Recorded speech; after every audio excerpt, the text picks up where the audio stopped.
মানে আমার মায়ের চুল 4টে বর্ণ, মানে কি বলুন তো একটু? 4ই বর্ণে মায়ের কেশ, আমার মায়ের এই তো বেশ, এই তো বেশ, এই তো বেশ। বলুন তো এই 4টে বর্ণ কি? এক্স্যাক্টলি তাই, বিপ্র, ক্ষৈত্র, বৈশ্য, শূদ্র, এটাই 4টে বর্ণ, এটাই আমার মায়ের 4ই বর্ণ, এটা প্রকৃতি। এখন প্রশ্ন করতে পারেন, অনেকে বলে ও আপনারা যারা অনুকূল ঠাকুরের শিষ্য তারা এইসব এই বংশ টংশ বর্ণ ফর্ণ নিয়ে অনেক কথা বলেন, এগুলো বাদ দেওয়া যায় না? আরে মশাই, জন্ম হোক যেটা সেটা, কর্ম হোক ভালো, উদারতা দেখায়। কিন্তু যখন জিজ্ঞাসা করি যে আচ্ছা আপনি কোনো ভগবানকে মানেন, বলে হ্যাঁ। কাকে মানেন? না ভগবান শ্রীকৃষ্ণকে মানেন। আচ্ছা তার কথাকে মানেন? ভগবান শ্রীকৃষ্ণকে মানেন, তার কথাকে মানেন?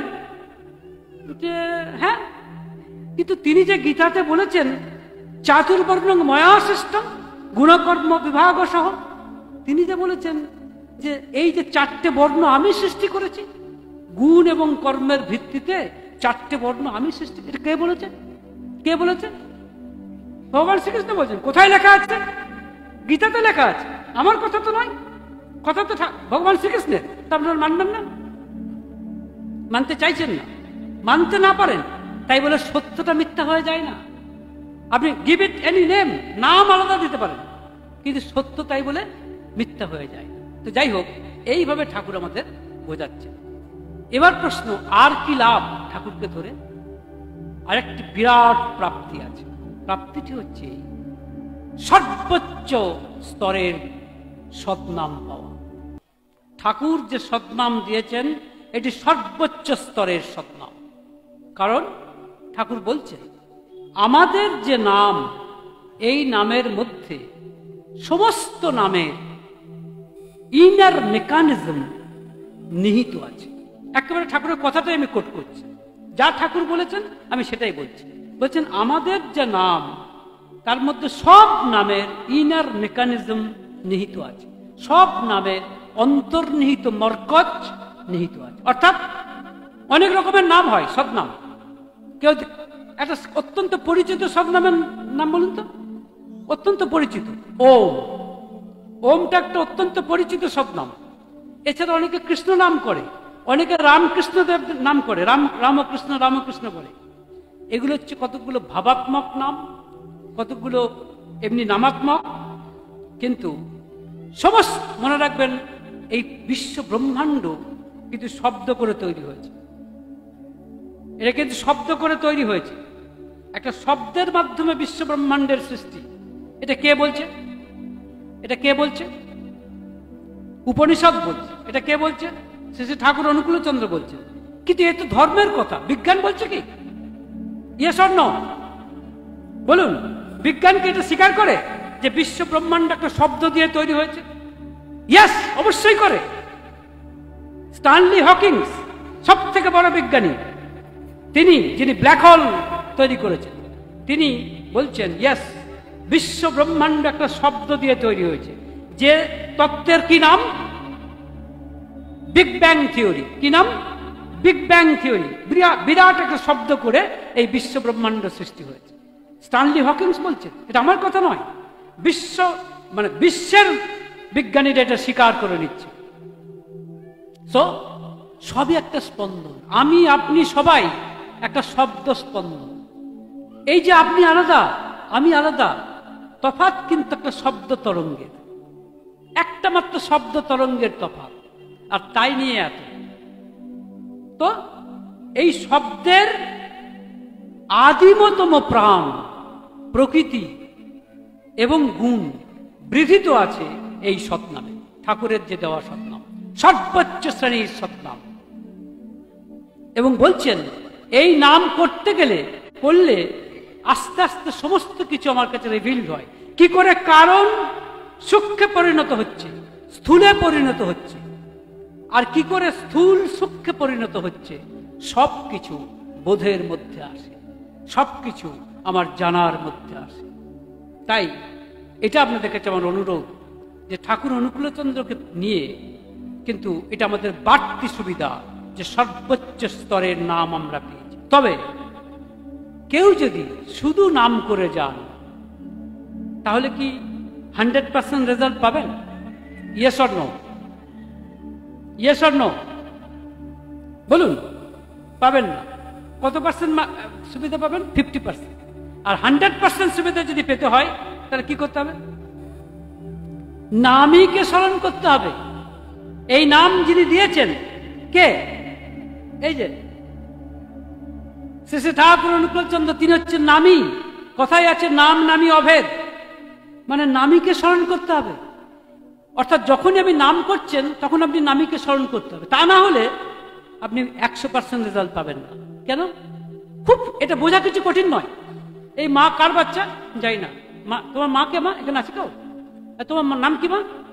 হ্যাঁ হ্যাঁ, কেয়া। কেয়া, আচ্ছা কেয়া। আচ্ছা, তোমার মা যখন তোমাকে, তুমি হয়তো বাড়িতে নেই বা কাছে আছো কোথাও, তোমাকে কেয়া কেয়া বলে ডাকছে, কেমন? তাহলে কেয়াটা কি? একটা শব্দ, তাই না? একটা শব্দ। কিন্তু রূপ কে? তুমি। কিন্তু জগতে তো শত শত কেয়া থাকতে পারে, থাকতে পারে না? কিন্তু তোমার মা যখন তোমাকে কেয়া কেয়া করে ডাকছে, তোমার মায়ের মাথায় তোমার ছবিটা নেই? আছে না নেই? আছে না নেই? সো যখনই আপনি সব নামটা উচ্চারণ করছেন, সেই নামের যিনি মূর্ত প্রতীক, সেই নামের যিনি নামী, তাকে যদি স্মরণ না করেন তাহলে হলো না। এবং ঠাকুর এটা বহুভাবে বলেছেন, বহু মায়েদের বলেছেন। মা এভাবে বলতেন, মণি বলেও বলতেন, মণি খুব নাম করো কিন্তু নামীকে ভুলো না। মুশকিলটা হচ্ছে কি, আমরা নামীকে ভুলে যাই। আমি এত দূর কথাও আপনাদের বলতে পারি, যদি নামও ভুলে যান কিন্তু নামীকে স্মরণ করতে পারেন, কেল্লাপথে। এই দায়িত্বটা আমি নিচ্ছি। আমি বলছি না নাম না করতে, অবশ্যই করতে হবে, কারণ নাম নামী অভেদ। কিন্তু এটাও বলছি, নাম ভুলে যেতে পারেন কিন্তু নামীকে নয়। ইনফ্যাক্ট দুটোই এত অঙ্গাঙ্গি ভাবে জড়িত যে একটা আসলে আরেকটাও আসবে। দুটো আলাদা কথা নয়, একই কথা।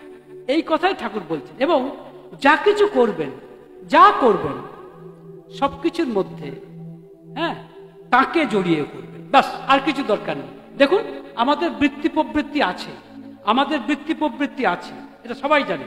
আমাদের রাগ আছে, আমাদের কামনা আছে, আমাদের বাসনা আছে, আমাদের হিংসা আছে। এগুলোকে আমি চাইলেও পরিত্যাগ করতে পারবো না। থাকে থাক, ভয় নেই। বৃত্তির যিনি অধীশ্বর তাকে ধরেছেন, তাকে ধরুন।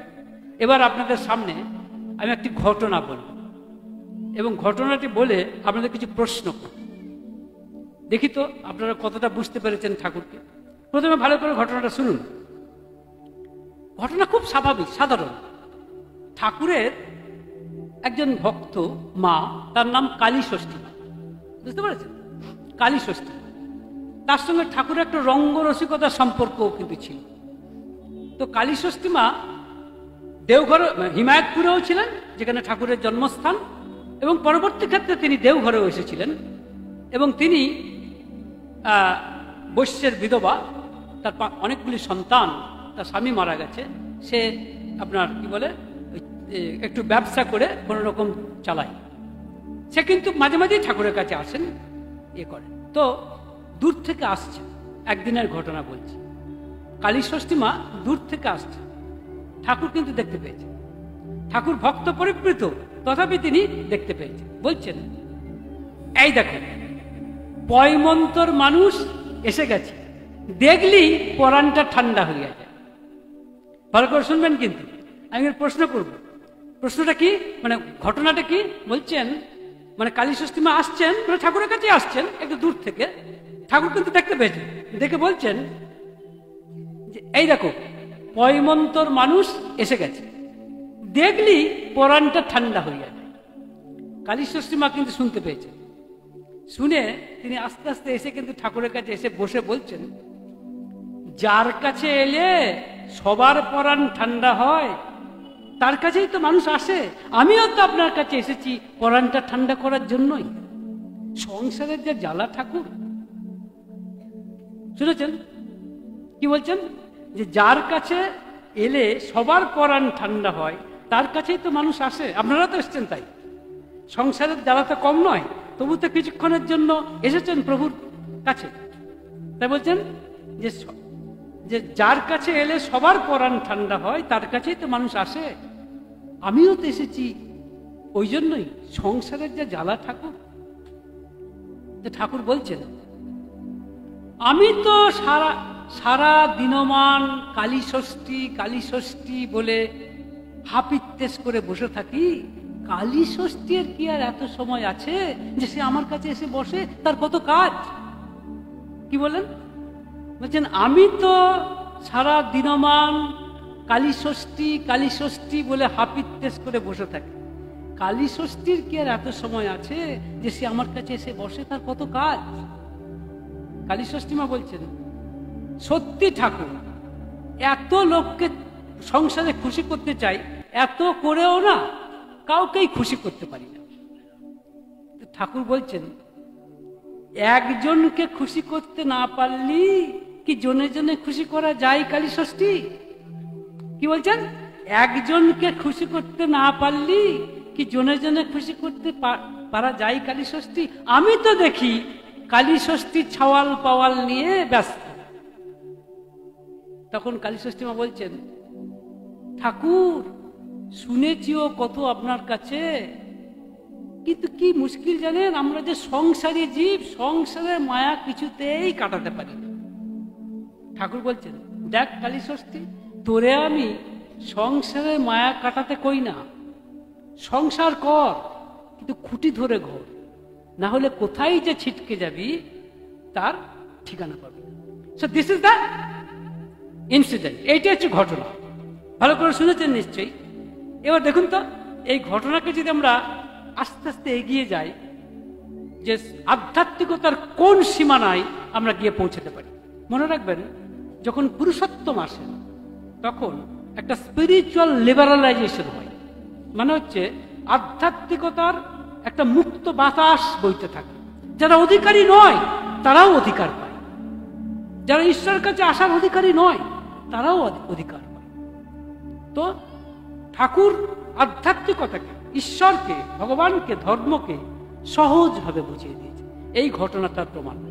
এবং শুধু তাই নয়, দৈনন্দিন জীবনে আমরা কিভাবে চলবো সেটারও আভাস তিনি দিয়েছেন।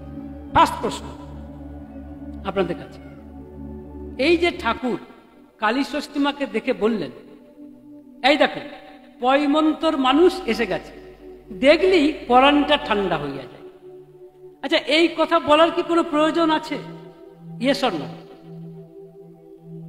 মনে রাখবেন কালী ষষ্ঠী মা একজন প্রায় অশিক্ষিত একটি গ্রাম্য মা। তাকে দেখে স্বয়ং ঠাকুর তিনি বলে উঠছেন আনন্দে চিৎকার করে, এই দেখো পয়মন্তর মানুষ এসে গেছে, দেখলি পরাণটা ঠান্ডা হইয়া যায়।